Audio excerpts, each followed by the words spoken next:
Assalamualaikum warahmatullahi wabarakatuh. Perkenalkan, nama saya Salsabila Mutia Sopa dari kelas PAI 2A. Di sini saya akan mempresentasikan kembali mata kuliah teori belajar, menjelaskan tentang komponen-komponen pembelajaran. Pembelajaran merupakan suatu sistem yang terdiri dari berbagai komponen yang saling berhubungan dan mempengaruhi.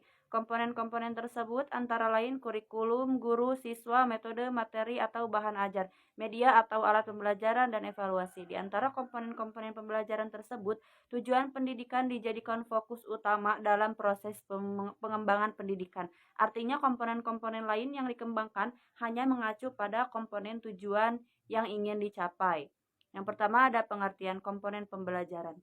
Pengajaran adalah suatu sistem yang kompleks, artinya suatu keseluruhan yang terdiri dari komponen-komponen yang saling berinteraksi antara satu komponen dengan komponen yang lainnya, secara bersamaan untuk mencapai tujuan pengajaran yang telah ditetapkan sebelumnya. Komponen sendiri merupakan bagian dari suatu sistem yang memiliki peran dalam keseluruhan berlangsungnya suatu proses untuk mencapai tujuan sistem tersebut. Jadi, komponen pembelajaran adalah bagian-bagian dari sistem proses pendidikan berhasil atau tidaknya proses pembelajaran. Tujuan pembelajaran. Tujuan pembelajaran merupakan suatu target yang ingin dicapai oleh kegiatan pembelajaran. Tujuan pembelajaran dibagi menjadi beberapa hal. Yang pertama ada tujuan pendidikan nasional berdasarkan Undang-Undang Nomor 20 Tahun 2003 tentang Sistem Pendidikan Nasional. Tujuan pendidikan nasional Indonesia adalah mencerdaskan kehidupan bangsa Indonesia seutuhnya, yaitu manusia yang beriman dan bertakwa terhadap Tuhan Yang Maha Esa dan berbudi pekerti luhur, memiliki pengetahuan dan keterampilan, kesehatan jasmani dan rohani, kepribadian yang mantap dan mandiri, serta rasa tanggung jawab kemasyarakatan dan kebangsaan.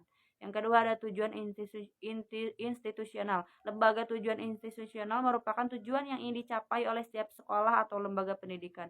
Tujuan institusional ini merupakan penjabaran dari tujuan pendidikan sesuai dengan jenis dan sifat sekolah atau lembaga pendidikan. Yang ketiga ada tujuan kurikuler, adalah tujuan yang ingin dicapai oleh setiap bidang studi. Yang keempat ada tujuan instruksional. Pembelajaran tujuan instruksional adalah tujuan yang ingin dicapai dari setiap kegiatan instruksional atau pembelajaran. Ada bahan pembelajaran. Bahan pembelajaran dapat dikategorikan menjadi 6 jenis. Yang pertama ada fakta-fakta. Adalah sesuatu yang telah terjadi atau telah dialami atau dikerjakan, bisa berupa objek atau keadaan tentang sesuatu hal. Yang kedua ada konsep atau teori suatu ide atau gagasan atau suatu pengertian umum.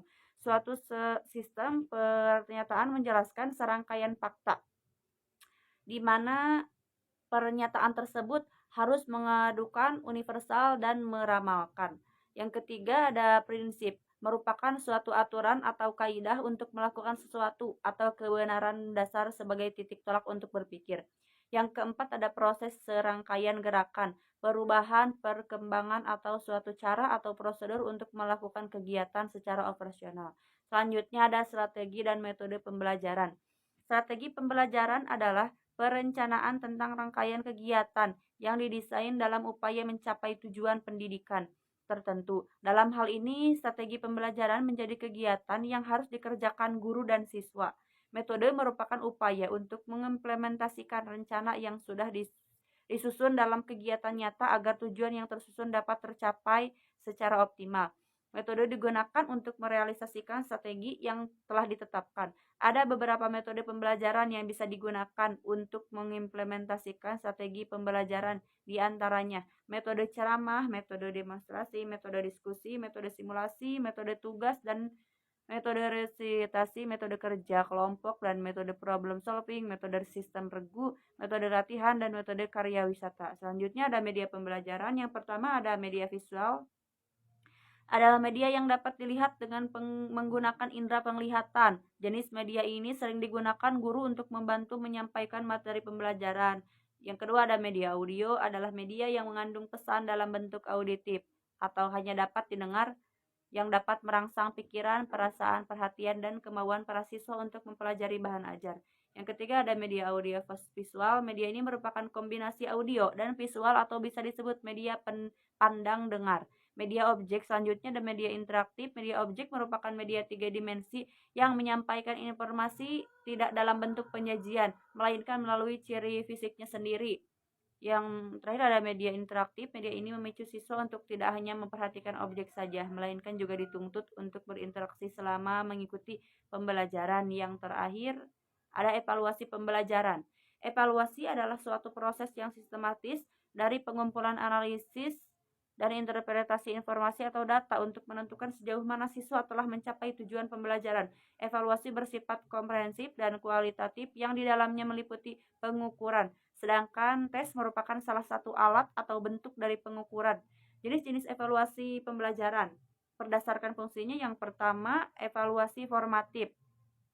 Evaluasi formatif menekankan pada upaya memperbaiki proses pembelajaran. Yang kedua ada evaluasi sumatif. Evaluasi sumatif lebih menekankan kepada penetapan tingkat keberhasilan siswa dalam belajar. Setiap siswa yang dijadikan dasar dalam penentuan nilai atau kenaikan dan kelulusan siswa. Lalu ada evaluasi diagnostik. Evaluasi diagnostik menekankan kepada upaya memahami kesulitan belajar. Ada evaluasi penempatan. Evaluasi penempatan menekankan kepada upaya untuk menyelaraskan antara program dan proses pembelajaran dengan karakteristik kemampuan siswa berdasarkan caranya. Ada evaluasi kuantitatif. Evaluasi kuantitatif biasanya dinyatakan dalam bentuk angka-angka. Dilakukan apabila guru ingin memberikan nilai akhir terhadap hasil belajar siswanya. Yang kedua ada evaluasi kualitatif. Evaluasi kualitatif dinyatakan dengan ungkapan seperti sangat baik, baik, cukup, kurang, atau sangat memuaskan, memuaskan, kurang memuaskan. Evaluasi kualitatif biasanya lebih subjektif berdasarkan tekniknya.